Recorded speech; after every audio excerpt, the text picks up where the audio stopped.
Kui siiamaani on pea terve suvi olnud ilm nagu Ameerika mäed üles-alla, siis metsavana sõnul ega sedasi ta peaks ka edasi minema. Püsivat tuuld ei ole, on kogu aeg tuule keerutamine ja ütleme nende vihmahoogudega on nii, täpselt samamoodi. Teise koha peal võib tulla seal ämriga ja teise koha peal tuleb 2 tilka, nagu siin praegu meie kandis on see, meie kandis ei ole suurt palju tulnud. Samas peaks nüüd ilm korraks stabiilsemaks muutuma. Aga siis kuu keskel ta teeb jälle niisuguse, nagu öeldakse, jälle hüperpalli.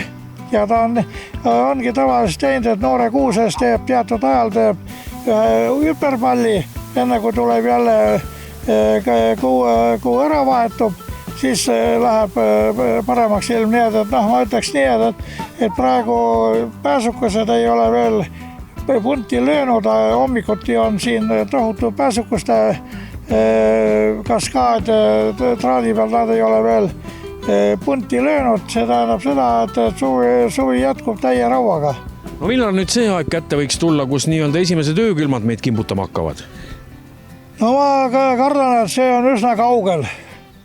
See on üsna kaugel sellepärast, et ma isegi kui praeguse ilmamudelismi või moodi järgi vaadata, et siis on niimoodi, et ta võib alles võib-olla oktoobri kuust tulevad need tugevamad külmad.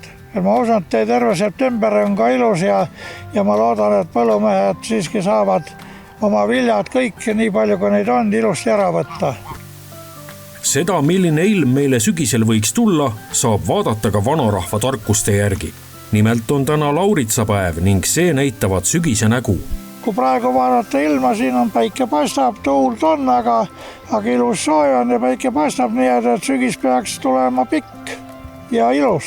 Nagu eelnevatel aastatel, et algus ja vedama pärast pidama jälle? Ja ongi nii ja seda ma juba varem nagu mainisin, et see suvi jookseb ikkagi, need aastaajad jooksevad üksteisele sisse ja nii samamoodi jookseb suvi ka sügisesse raudselt sisse.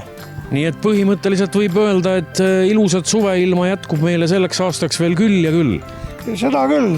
Ainuke et need temperatuurid ei ole nii üli, aga ma ütleks nii, et kõigile midagi ja ega ei saagi tahta, et ta peab olema tohutult mitu kuud soe ja kuum. Seda praegusel ajal tänu sellele, et need ilma muutused on väga suured, seda ei tule. Nii et inimesed nautige veel seda suvel mõnusat lõppu? Ja seda küll, sellepärast ja see suvi kestab veel hea mitu nädalat.